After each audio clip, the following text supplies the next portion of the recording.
Nah, Bapak Ibu sekalian, saya ingin mengencourage malam hari ini ada waktu-waktu yang sangat serius di mana saya begitu sangat prihatin dengan keberadaan sebetulnya anak-anak Tuhan yang menyebut dirinya Kristen tetapi tidak memakai imannya di dalam perjalanan hidupnya.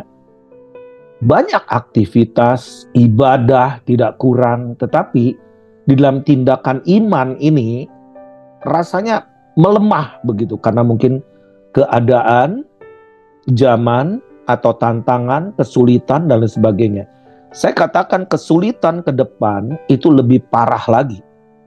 Ya, bisa berlipat-lipat daripada apa yang kita sedang hadapi hari ini.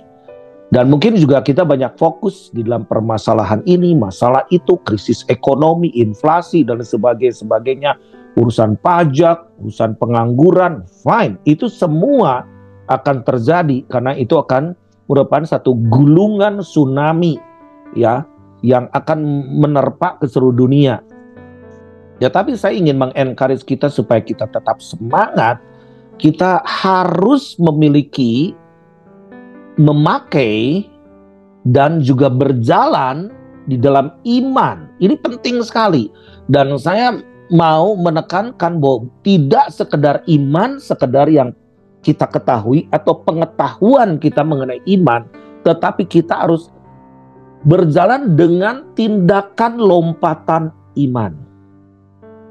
Jadi lompatan, jalan biasa aja. Dan seringkali kita menggunakan semua metode experience, pengalaman rohani kita.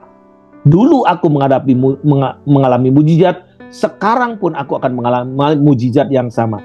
I just want to tell you something, bahwa Tuhan nggak lakukan mujizat yang sama. Tuhan selalu melakukan mujizat yang baru, fresh, always fresh. Nah, kuasa doa ini begitu luar biasa sekali. Saya baru pulang dari Jepang. Ini semua karena anugerah ya, saya diberi kekuatan seperti ini. Sementara saya ini udah di luar Jakarta lagi dalam 2 hari ini. Dan anyway, ini semua karena saya katakan ini karena favor of God. Ya, itu karena anugerah kasih karunia Tuhan atas hidup saya. Nah, saya mau cerita dulu sebelum saya sharekan materi untuk saat ini, yaitu mengenai doa orang benar itu bila dengan yakin didoakan sangat besar kuasanya. Ketika bulan November 2024 yang lalu, kami pergi ke Jepang. Oke, dengan tema namanya perjalanan misi ke Jepang. Waktu itu, ya misi campur dengan holiday dan sebagainya, kami ke satu gunung yang namanya Aokigahara, yaitu tempat yang populer untuk orang bunuh diri di situ. Nah, ketika kami mau pergi ke sana, 3 mobil itu, waduh, seperti diacak-acak oleh kuasa iblis sampai kita ini ada yang gak setuju, ada yang gak siap lah untuk doa di situ. Nanti bisa serangan balik si setan itu kepada kita kurang belum mempersiapkan diri dan lain sebagainya. Tetapi kami waktu itu pakai 3 mobil minibus begitu, dan itu bisa Waze-nya atau Google Map-nya kacau, dan akhirnya kita tetap malamnya bertemu di satu titik, yaitu hutan Aokigahara, tempat pintu gerbang tempat bunuh diri itu ya. Jadi cuaca dingin sekali, dan kata saya yang mau doa silakan turun, yang gak mau doa silakan di mobil saja. Mungkin mereka berpikir doa apa sih? Apakah saya ghostbuster ya, pengusir setan atau dan sebagainya. Di pinggir hutan itu saya doa malah menangis. Tuhan ampuni kami. Karena seringkali kami tidak peduli ketika melihat ada satu keadaan di tempat di mana itu ada darah berteriak. Orang-orang yang tidak punya pengharapan, yang belum diselamatkan, mati sia-sia. Dan kami datang ke sini, kami berdoa minta supaya keselamatan datang ke tempat ini. Wah, kurang lebih waktu itu 8 orang yang keluar dari mobil, kita bergandengan tangan. Dan singkat cerita, ada satu pendeta yang nanti akan datang juga di Jogja. Dia pendeta dari Brazil. Dia seorang yang memiliki hati misi, humble sekali orangnya, tinggal di Jepang. Diterjemahkan, dia katakan, wow, buat dia malam itu adalah malam yang luar biasa. Kenapa? Karena mereka katakan, saya dan dengan teman-teman ke hutan itu hampir 1 bulan sekali berdoa. Secara rutin. Padahal jauh sekali itu ya. Bisa dari Nagoya itu bisa 2-3 jam lah. Untuk pulang pergi itu 6 jam. Dan satu pokok doa yang dia minta adalah supaya para hamba-hamba Tuhan, pendeta dari Indonesia berdoa di tempat ini. Oh, kaget lah. Kok doanya begitu? Berarti kami itu jawaban doa di situ kan. Lalu kami bergandengan tangan dan bisa satu statement keluar dalam doa itu. Dan juga dari mulut saya katakan, Tuhan, berikan kesempatan untuk kami. Supaya kami boleh melihat atau memiliki satu tempat di hutan ini, tempat untuk retreat doa, tempat untuk camp menyelamatkan orang-orang yang mau bunuh diri jadi tidak akan bunuh diri. Dan Bapak Ibu sekalian, kedua kalinya saya pergi ke sana dan 2 hari yang lalu saya baru pulang. Kami kembali lagi berkunjung ke sana. Benar-benar ini perjalanan misi. Harusnya kalau perjalanan keluar kota kan ada shopping mall, ada ke shopping mall, ada gimana-gimana. Tapi ini kita benar-benar dipenuhi dengan hati misi. Dan kita merancangkan untuk bertemu dengan marketplace di sana untuk merencanakan mengirim misionaris-misionaris muda yang profesional untuk dilatih bahasa Jepang dan akan dipekerjakan di sana. Dan kami minta sama Tuhan 1.000 orang setiap tahun. Dan ternyata Bapak Ibu sekalian, Jepang itu membutuhkan 3,4 juta orang pekerja. Wah, selalu demand itu selalu lebih tinggi. Dan iman kita terlalu kecil seringkali. Ya, apalagi kalau iman pakai otak kita. Oh my God. Udah nggak bakalan kesampaian. Nah, oke. Anyway, kita harus bergulir. Seberapa harus dikirim terlebih dahulu.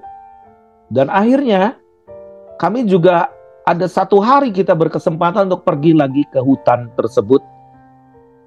Kita berdoa di hutan itu, tapi juga kita berdoa di satu titik di mana ada tempat camp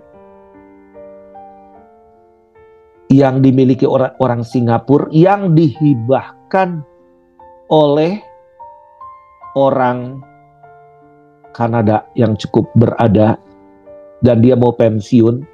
Pada sejak kapan itu hanya dikasih for free pada bulan November ketika kita doa. Ya Tuhan, saya benar-benar tahu nggak? Iman itu harus di luar akal kita, di luar kapasitas kita berpikir. Dan di situ ada 2 rumah, di mana satu kapasitas 40 orang, satu kapasitas 50 orang, dan memang dikhususkan lebih banyak ke camp untuk anak-anak muda.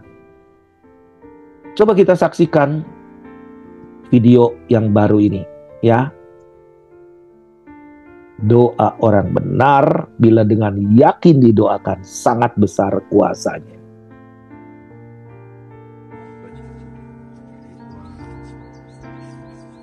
Landscape kan? Video apa?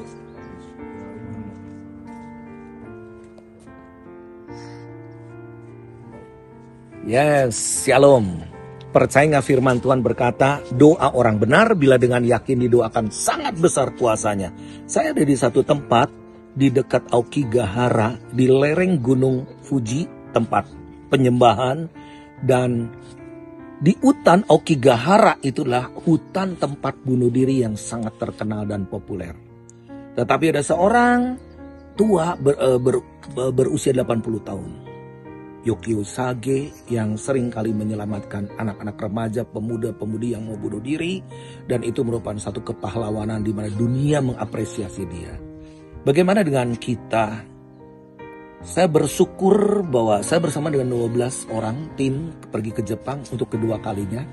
Sejak bulan November yang lalu kami berdoa di hutan Aokigahara itu, kami menangis di hadapan Tuhan. Tuhan, selamatkan generasi muda.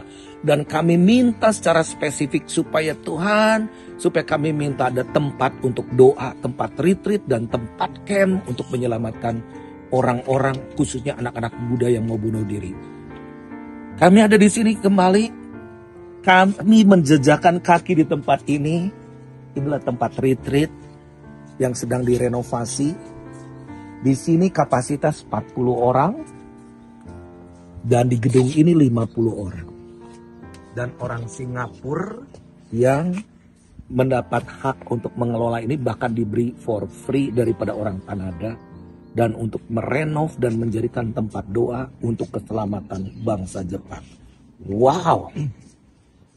Doa orang benar bila dengan yakin didoakan sangat besar kuasanya. Mari datang dan berdoa, minta bangsa-bangsa kepada Tuhan. Minta keselamatan Jepang terjadi. Tuhan memberkati kita semua. Shalom. Nah itulah Bapak Ibu sekilas. Kalau saya saksikan banyak sekali setiap perjalanan. Saya ini nggak pernah punya cukup waktu untuk tell the story. Bagaimana Tuhan itu bergerak di dalam kita, memakai kehidupan kita, memakai doa-doa kita. Apalagi orang yang selalu mementingkan kerajaannya. Tentu Tuhan juga care kepada kita. Nah, dari 7 perkataan Yesus di atas kayu salib, ya, kita lihat yang pertama itu Yesus berkata, "Ya Bapa, ampunilah mereka." Perkataan yang kedua, "Hari ini juga engkau akan bersama aku di Firdaus." Ini berkata kepada seorang penjahat yang mempercayai Yesus di atas kayu salib. Yang ketiga, Yesus berkata, "Ibu, lihatlah anakmu, lihatlah ibumu." Ini berbicara kepada Maria dan mungkin kepada Yohanes juga supaya menitipkan ibunya di sini. Nah, yang keempat, Yesus berkata, "Eli, Eli, lama sabachthani." Artinya, "Allahku, Allahku, mengapa engkau meninggalkan aku?" Yang kelima, "Aku haus." Yang keenam, "It is finished." Sudah genap. Di close secara manusia. Angka 6 itu angka manusia. It is finished. Sudah selesai. Dia berbicara sebagai manusia. Tetapi yang ketujuh, perkataan Yesus ini yang powerful banget. Yang harus dimengerti oleh semua orang Kristen. Yang harus juga diceritakan kepada semua orang. Bahwa Yesus itu bukan mati. Tetapi Yesus ini menyerahkan nyawanya. Kalau Yesus tidak menyerahkan nyawanya, dia tidak akan mati. "Ya Bapa, ke dalam tanganmu kuserahkan nyawaku." Tetelestai. Di dalam perkataan satu kalimat ini, "Ya Bapa, ke dalam tanganmu kuserahkan nyawaku," itu sebetulnya dari suatu kitab Mazmur 31 ayat yang ke-6. Jadi perkataan Yesus yang ketujuh, "Ya Bapa, ke dalam tanganmu kuserahkan nyawaku." So powerful. Ini Yesus juga mengetahui soal ayat-ayat firman Tuhan. Di dalam Mazmur 31 ayat ke-6 dikatakan, "Ke dalam tanganmu lah kuserahkan nyawaku, engkau membebaskan aku ya Tuhan, Allah yang setia.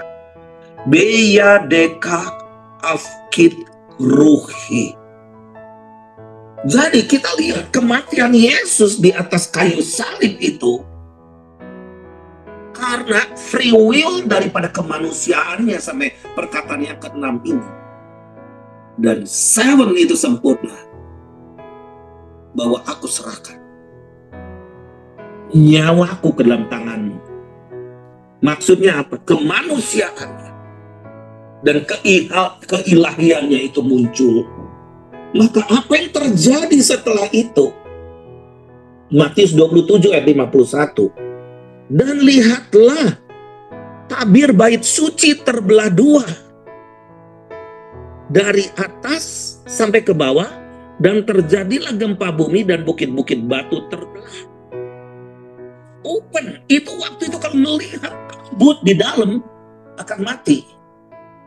Tapi waktu itu terjadi peristiwa yang mengerikan, bahwa tabir itu yang begitu tebal itu terbelah. Nah, seringkali Bapak Ibu sekalian kita berdoa memakai alat ini, alat itu, alat ini dan sebagainya, padahal kita bisa melihat Tuhan sendiri tanpa pakai perantara lagi, pakai alat ini, alat itu dan sebagainya. Dan kuasa doa itu cus langsung ke sorga. Karena kita memiliki kuasa itu. Karena Yesus berkata kepada Petrus, I will build my church, my ecclesia, di atas batu karang ini, di atas Petrus ini, di mana alam maut tidak akan menguasai. I give you the keys. Aku berikan kamu kunci-kunci kerajaan sorga. Apa yang kamu ikat di bumi terikat ke sorga. Apa yang kamu lepaskan di bumi terlepas di sorga. Bapak Ibu sekalian, gak sedikit yang doa, banyak. Doa pakai ini, doa gitu, doa bergeletak, berguling-guling dan sebagainya. Bukan sekedar aktivitas kita, tetapi we have to know bahwa kita memiliki kuasa doa kita sampai ke sorga. Bahkan dikatakan di dalam firman Tuhan, kita memberitahukan berbagai ragam hikmat Allah kepada penguasa di sorga, bukan di bumi, bukan di udara. Kalau di udara itu setan. Jadi klik sorga itu ada di kita. Nah, Bapak Ibu sekalian, kuasa di dalam doa kita ini penting sekali. Saya di dalam tahun 2024, 2025 ini saya berusaha untuk diam.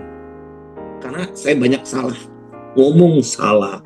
Ya, nanti juga bisa ngomongin hamba Tuhan yang lain. Anda dengar saya, bisa Anda juga kritik saya, fine, no problem gitu. Nggak jadi, ya, there is your free will. Tetapi itu akan menjadi panah api untuk kita sendiri. Karena setiap orang unik dipakai Tuhan. Tetapi saya ini punya satu prinsip di dalam hidup saya. Ketika saya hidup, saya harus memenuhi panggilan saya. Dan saya memiliki visi. Whatever, Anda mau copot pendeta saya, Anda mau copot jabatan saya, fine. Kalaupun aku berdosa, I will come back. Come back. Aku yang paling serem ini sekarang ini hidup tanpa hadirat Tuhan, Jangan sampai kita nih doa kenceng, tapi kelakuan emprit. Kelakuannya itu nggak jelas gitu kan, nggak ada belas kasihan, doa nggak sesuai dengan apa yang perintah Tuhan. Penyerahan hak ini penting sekali, Bapak Ibu sekalian. Bagi kita kuasa itu ada pada kita, kuasa daripada Yesus itu sudah ada pada kita. Kita lihat Yesus, hidupnya penuh gemerlapan, bagaimana dia diiringi oleh banyak orang. Dia bisa lakukan mujizat, berjalan di atas air, membangkitkan orang mati, membagi-bagikan 5 roti, 2 ikan dilipat gandakan, memberi makan kepada 5.000 laki-laki. Apalagi mujizat. Setiap langkah Yesus pasti masih banyak perkara mujizat yang belum tertulis di dalam Alkitab. Ada ayatnya.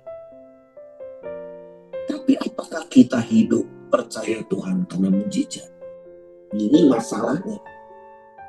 Gak ada mujizat berarti nggak percaya Tuhan. Nah, kita harus bisa mengerti bahwa Tuhan mau pakai kita,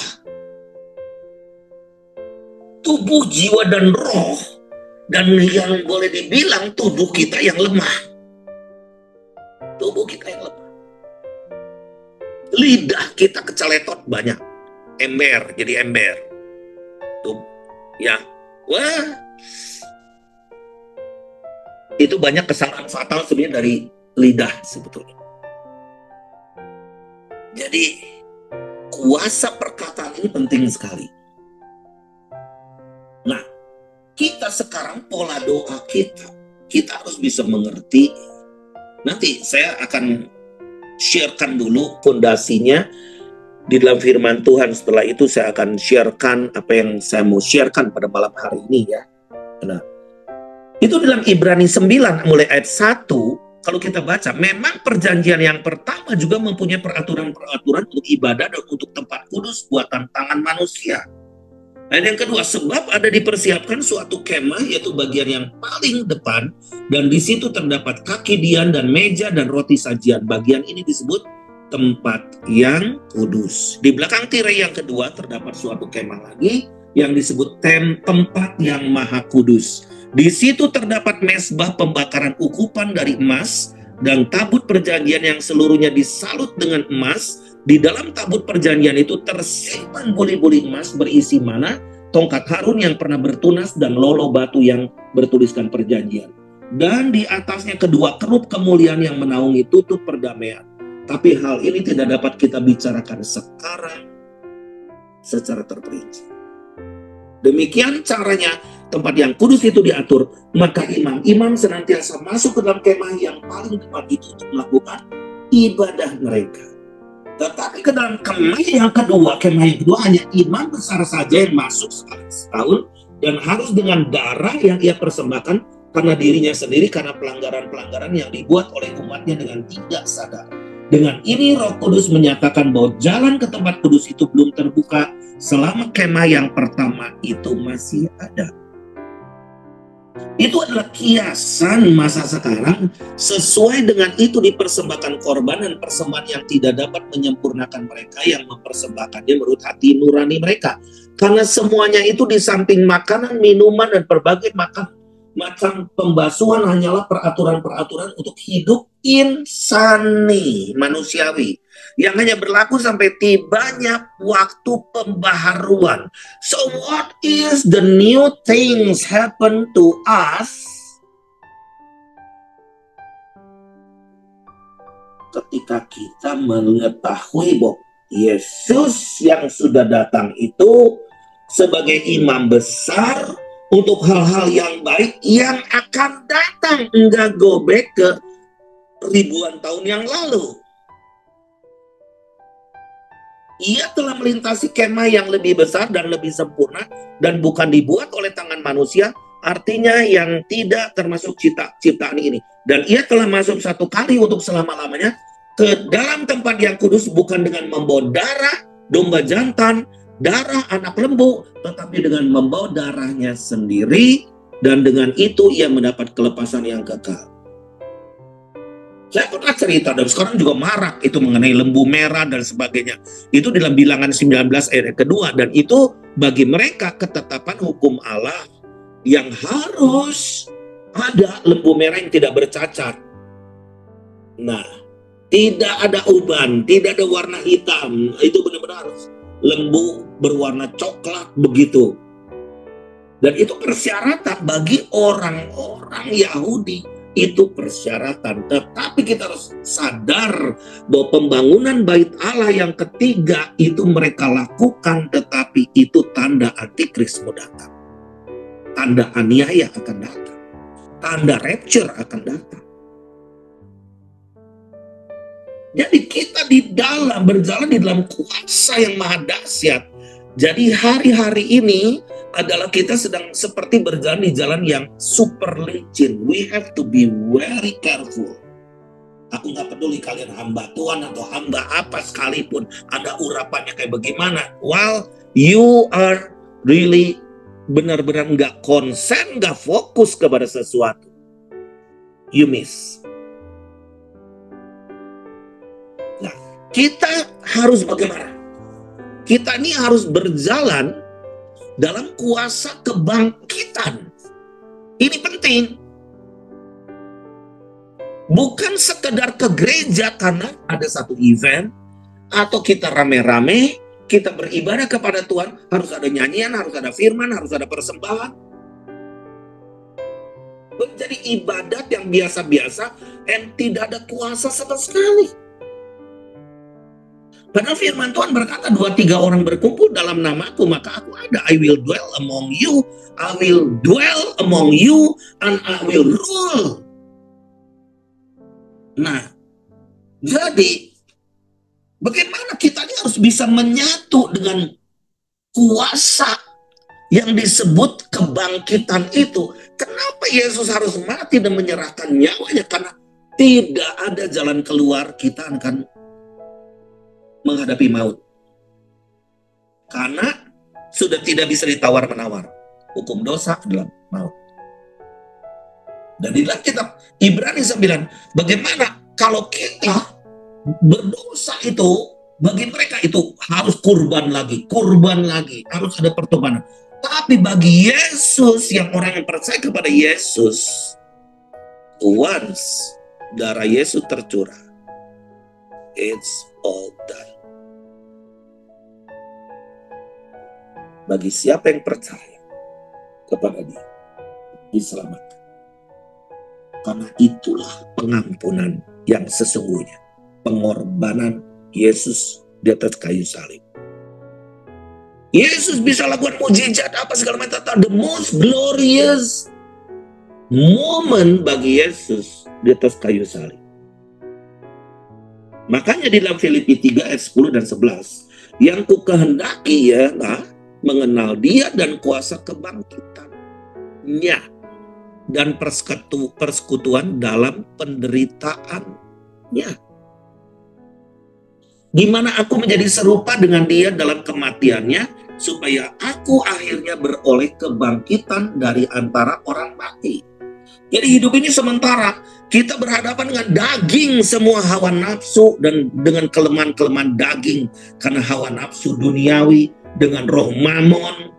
Diri orang Kristen juga banyak dikuasai oleh mamon, penyembahan-penyembahan berhala yang tidak kelihatan, hobinya, ininya, dan lain sebagainya, memperkaya dirinya.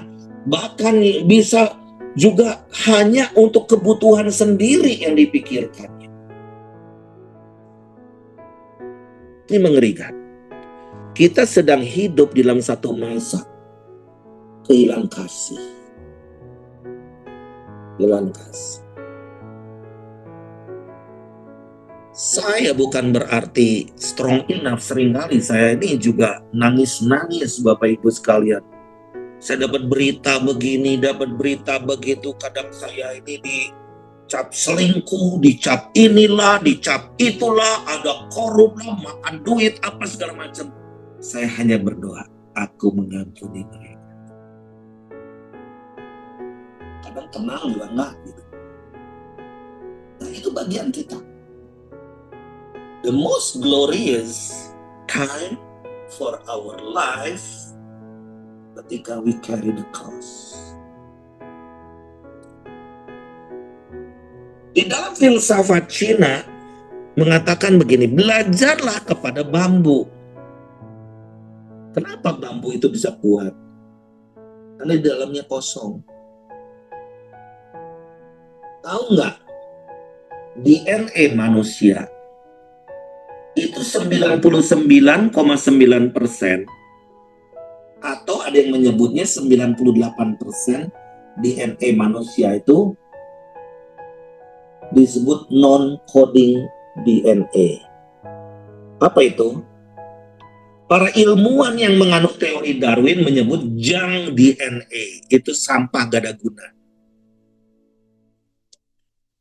Tapi sebetulnya itu disebut empty space, tempat kosong.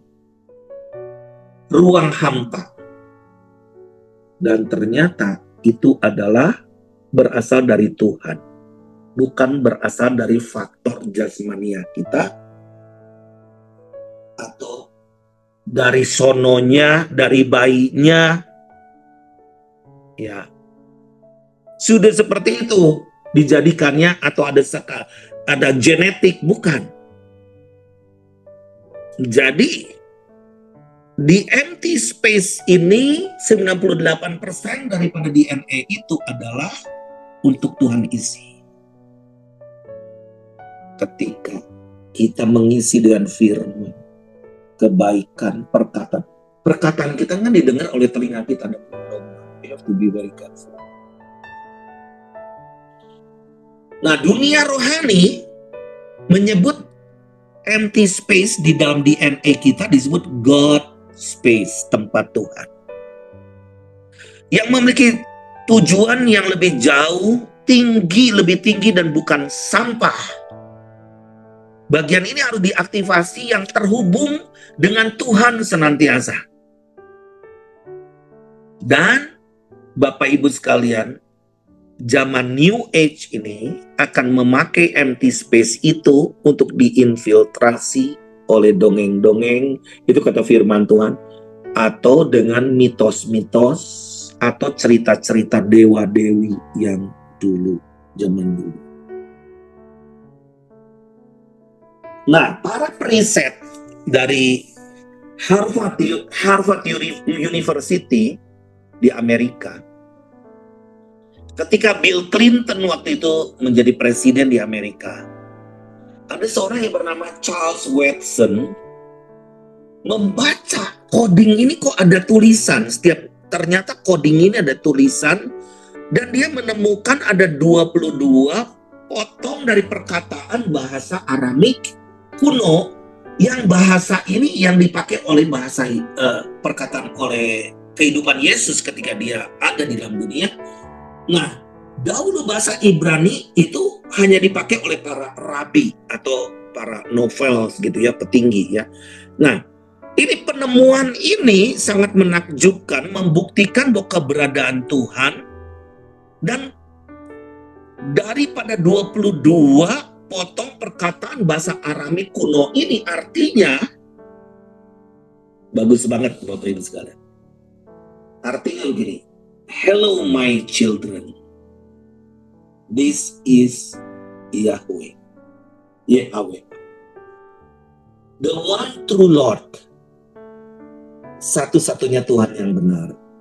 You have found creation secret. Kamu sudah menemukan rahasia dari penciptaan. Now share it peacefully with the world. Sekarang ceritakan dengan sejahtera kepada dunia, dengan penuh damai. Wow. Jadi memaksakan orang hanya bertobat sekedar dibaptis tapi tidak mengalami Tuhan, itu target yang sama.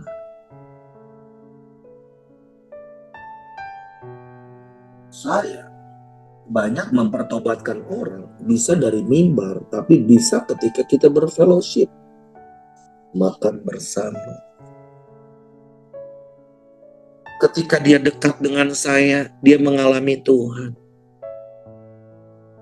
Dan apa yang dikatakan oleh saya nyecep ke dirinya, masuk ke coding ini, ke empty space. Kenapa di Jepang banyak bunuh diri? Kekristenan kurang dari 1%.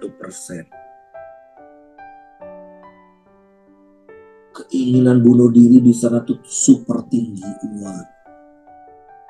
Karena nggak ada yang mengisi empty space ini. Tapi diinfiltrasi oleh kuasa setan. Mendingan mati daripada hidup. You are going to be the hero ketika harakiri kau bunuh diri. Nah, Bapak Ibu sekalian, kita akan masuk dalam satu era yang disebut transhumanisme. Coba lihat slide-nya. Transhumanisme ini, slide daripada patung Nebukadnezar ini. Ini kita lihat kerajaan demi kerajaan berganti-ganti. Tetapi kita ada di dalam satu era di kaki, di mana kaki ini menyangga seluruh tubuh, ya. Dan itu saya nggak usah kupas karena ini bukan pengajaran akhir zaman, tetapi saya mau sharekan sesuatu karena masih banyak orang yang belum mengerti juga mengenai keadaan zaman sekarang. Nah, kalau kita lihat, ini patung Nebukadnezar pernah saya sharekan di khotbah-khotbah yang lain. Saya langsung saja ke kaki itu, iron and clay, di mana tanah liat dan besi tidak bisa bercampur, tetapi akan ada batu yang menggelinding yang akan menghancurkan, meleburkan semua. Batu apa ini? Yesus sebagai batu penjuru dan kita sebagai anak-anak kerajaan ada di dalamnya. Jadi dalam doa pun kita bukan sekedar ngusir setan, doa hanya sekedar kita minta-minta berkat, minta mujizat, tetapi doa juga penghakiman. Melakukan pemisah. Nah, era ke depan adalah disebut transhumanisme ini, yaitu DNA ini bisa direprogram, dikenal dengan rDNA atau recombinant DNA. Aduh, apa maksudnya? Sebuah genom dari non-human yang bukan berasal dari manusia akan dimasukkan kepada tubuh manusia. Jadi manusia itu tidak lagi sepenuhnya manusia, tetapi sosok hibrida atau human plus atau human enhancement. Apa itu? Manusia akan diinfiltrasi oleh besi dengan nanopartikel liquid chip. Maksudnya, oke, kita lihat. Apa tanda 666 itu? Apakah chip yang seperti zaman Motorola yang udah nggak lagi berlaku? Itu akan diimplant berbentuk cair yang disebut nanopartikel liquid yang nanti akan terhubung dengan teknologi. Dan ini semua akan mengontrol pikiran, perilaku. Saya mencoba ya di DeepSeek atau apa gitu, namanya Answer Engine gitu ya, gitu. Menanyakan soal akhir zaman, mereka ternyata nggak ngerti juga, nggak tahu juga. Kenapa? Karena mereka bukan roh. Tetapi ada beberapa perkataan yang menyeleweng dari firman yang itu sepertinya bagus tapi bukan dari Tuhan. Dan itu adalah unsur-unsur daripada dewa-dewi kuno. Kerajaan Babel, lihat World Bank. Itu simbolnya apa sebetulnya? Lembu, emas. Kita lihat Greece, contoh Greece ya. Greece itu apa? Itu Yunani. Itu dewa-dewi Artemis, dewa apa tuh? Hermi yang ditenteng-tenteng oleh ibu-ibu, emak-emak, tante-tante. Nah, terus udah gitu juga dewa Zeus. Dewa Zeus itu adalah dewa yang maha dewa. Tetapi ketika Paulus dan Barnabas datang dikendalikan oleh Roh Kudus, Dia berkhotbah di Athena, di dekat kuil daripada kuil Zeus dan kuil daripada Iris. Penduduk mengatakan Barnabas adalah dewa Zeus dan Paulus dewa Hermes. Karena apa yang ia katakan. Maksudnya apa? There is a power in his mouth. Ada kuasa di dalam mulut perkataan mereka. Nah, apakah firman Tuhan nanti ke depan, kita sebagai anak-anak Tuhan, saya bertanya kepada Tuhan, apakah kita akan jadi enggak smart, cilepeng gitu bahasa Sunda nama? Kita nih anak-anak Tuhan tuh jadi hopeless? No. Tuhan berkata bahwa anak-anak Tuhan akan bercahaya seperti matahari. Nah, bagaimana waktu itu orang dipenuhi Roh Kudus seperti Paulus dan Barnabas, sampai seluruh penduduk Athena itu mengatakan dewa Zeus. Karena di dalam perjalanan aja sapu tangannya aja bisa menyembuhkan orang. Bahkan bayangannya aja ketika dia berjalan bisa menyembuhkan orang. Petrus langsung bisa membuat 3.000 orang bertobat.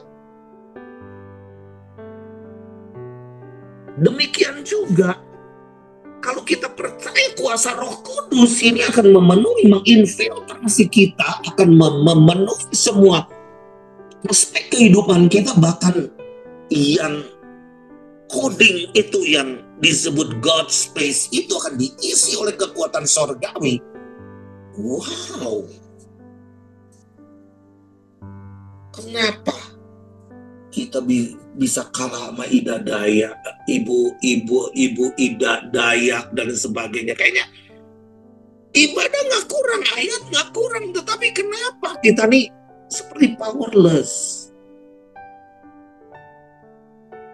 Lah apalagi nanti sistem antikris ini yang disebut homo digitalis atau disebut manusia itu clay disebutnya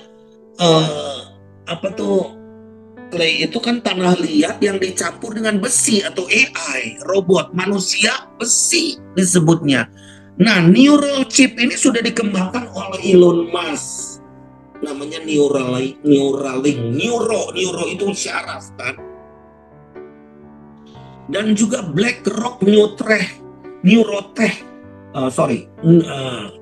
BlackRock Neurotech itu bersifat liquid yang diinjeksikan ke dalam otak manusia. Nah, jadi H5N1 ini akan menjadi era transisi untuk memantau kesehatan semua manusia itu melalui wabah. AI itu akan mengatur imun manusia nanti secara otomatis. Otak dan AI dianggap sebagai mendeteksi infeksi secara cepat dan dianggap lebih kebal, promosi yang manis padahal palsu. Kita harus mengetahui bahwa kerajaan Allah itu berbicara mengenai kuasa. Bukan apa yang disuntikan, apa yang kita makan, kita yang hirup. Mari bangkit Bapak Ibu sekalian. Kita boleh aja mengkampanyekan tuayan-tuayan, tapi kita kalau tidak menuai, doa untuk tuayan, demonstrasikan kuasa Tuhan. Karena era ke depan ini nggak mudah, ini akan disebut era post-human. Atau era yang lebih cepat daripada yang kita duga. Yaitu apa? Era yang disebut transhumanisme. Manusia yang dicampur oleh besi. Dan di mana kekuatan jahat dewa-dewi dari ribuan tahun itu menginfiltrasi. Tapi kita harus percaya kuasa Yesus lebih dari segalanya. Dia yang sudah mati dan dia sudah bangkit pada hari yang ketiga, yang sudah menyelamatkan kita, memakai kita, menumbuh kembangkan iman kita, membuat kita akan bersinar seperti matahari di akhir zaman. Boleh semua krisis, boleh terjadi apa tuh megatrust, gempa bumi atau apa dan sebagainya. Justru ini the most significant, the glorious time ever in your lifetime is coming soon.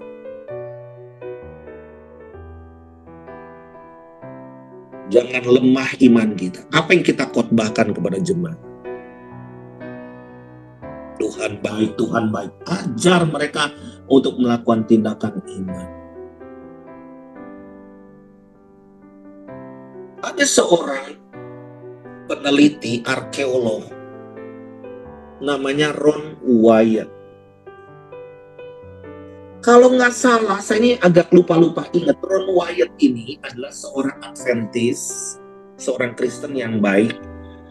Dan dia sahabat daripada pendiri Full Gospel Businessman Fellowship International, Demo Sakarian. Pernah bertemu, rasanya saya pernah melihat dia gitu ketika saya masih muda banget ya. Siapa Ron Wyatt? Ron Wyatt ini yang penemu, dia seorang arkeolog, penemu bahwa Gunung Sinai itu bukan di Mesir, tapi ada di Arab Saudi. Karena ketika bangsa Israel cross, menyeberang Laut Merah, ke seberang sana nggak mungkin kan nyebrang lagi Laut Merah lagi ke sana lagi kan. Jadi Gunung Sinai itu ada di Arab Saudi. Dan dia juga yang menemukan kereta-kereta Firaun ada di Laut Merah. Tetapi yang menggegerkan ketika tahun 1982 ya, itu dia menemukan tabut perjanjian. Dan bagi orang Yahudi, tabut perjanjian itu adalah kehadiran Tuhan. Nah, dia menemukannya di mana? Tabut itu ada di sebuah gua di Yerusalem, di bawah dari Bukit Tengkorak. Namanya Gua Sedekia. Tolong slide-nya, gambarnya dimunculkan. Nah, slide-nya dulu. Ini kita lihat di sini, gimana terjadinya ada satu peristiwa yang menggegerkan dunia, tapi pernah disilentkan, dan Ron Wyatt ini sudah almarhum. Tetapi sekarang dimunculkan lagi berita ini ke CNN, CBN, TV-TV, bahkan di YouTube sekarang banyak lagi anaknya yang berbicara. Yesus ketika disalib, ditusuk lambungnya, keluar darah dan air, dan dengan perkataan yang ketujuh, Bapa, aku serahkan nyawa. Maksudnya, apa yang terjadi? Gempa bumi. Dan ketika terjadi gempa bumi, terjadi pecahan batu, belah batu, dan darah itu mengalir dan sampai menyentuh tabut perjanjian. Dan ketika dia menemukan gua itu, di mana dia menemukan tabut itu, 70 feet, 70 kaki ke bawah. Dia bawa kameramen, 30 kameramen, dan foto sini, foto sana, tetapi ketika memfoto tabut itu blur, gak bisa. Lalu dia masukin seorang Arab yang kurus, masuk ke lubang itu, lihat ada apa, wah dia sampai pingsan. Bahkan dia melihat ada 2 penjaga di sana, malaikat. Lalu ada darah yang sudah kering, tapi ternyata masih hidup. Darah itu dites, diambil tes darahnya, di lab ketiga laboratorium yang high level di dunia, yaitu Israel, Jerman, dan Amerika. Dan ketika dites, hasilnya semua sama. Dan dia pernah tunjukin ke Demos Zakarian hasil labnya. Apa yang terjadi dari hasil lab darah ini? Biasanya manusia itu kan terdiri dari kromosom mama 23, kromosom papa 23. Tapi aneh, darah ini dia cuman punya kromosom mama 23 plus kromosom Y. Gak tahu kromosom apa, 1. Jadi cuma 24. Aneh. Nah, pemerintah Israel langsung, wah, ini gak boleh tersebar. Dan bahkan gerejanya pun menutup cerita ini. Tapi kok sekarang dimunculin lagi berita-berita seperti ini? Soal benar, soal enggak. Ini sama dengan peristiwa ketika scroll ditemukan di Dead Sea. Kitab Nabi Yesaya, waduh 100% benar. Itu semua ditemukan oleh bangsa Beduin di situ. Kalau ini terjadi, Bapak Ibu sekalian, gempar dunia. Bahkan orang Yahudi akan percaya Yesus dengan segera. Maka kita masih mencari tabut itu. Di dalam kitab Ibrani 9 dikatakan, dia udah sekali masuk. Yesus. Dan tabut itu, Shekinah glory itu harus ada pada kita. Bukan benda lagi. Kita saksikan movie ini. Ya, mengenai Ron Wyatt. I was sitting in front of the Ark of the Covenant. Yes, sir. And that Christ's blood had come down. Yes, sir. What I saw was dry blood on the lid that had been busted and slid around, and there's dry blood on both sides of that. And when I started digging, I was looking for the Ark of the Covenant. I had no idea that was the crucifixion site. I found that out as I dug down that escarpment. Down in the earth, had to go 90 feet approximately to get out of there back to the surface. We found this January 6, 1982 at 2 o'clock in the afternoon. When Christ died and the earth shook and the rocks were rent, a crack came right down the entire face of the escarpment, right past the left side of the cross hole, and the stone opened up. Down below, 20 feet below, God had arranged for the Ark of the Covenant with its mercy seat, if you please, his earthly throne, to be positioned right down there 600 years before in 586 BC when the Babylonian army destroyed the city. When the centurion stuck his spear in Christ's spleen and probably left ventricle to make sure he was dead before he gave the body to Joseph of Arimathea, when he pulled that spear out, the separated platelets and serum of the blood of the Son of God gushed out, went down through that crack onto the mercy seat. And that ratified the old covenant. First of all, in this analysis, I took the blood into a laboratory in Israel. I asked one of the people I work with in antiquities, where is a good laboratory that does reliable work? And they said, such and such, such and such. I took it. I just said, please examine this blood and tell me what you can tell me about it. All right? They said, well, look, we're going to reconstitute it. We're going to put it in normal saline and keep it at body temperature for 70. Human blood only has 24 chromosomes in it. Everybody else has 46. You see 23 from your mother, 23 from your father, 22 autosomes from your mother, 22 autosomes from your father. You get an X from your mother, you may get an X or a Y from your father, all right? This blood had 23 chromosomes from the mother's side, one Y chromosome only. You see, the child could not have developed if they hadn't had the autosomes from the mother. So all of his physical characteristics were determined by his mother's side of the family, her autosomes. His maleness was determined by this one Y that came from a source, not a human male.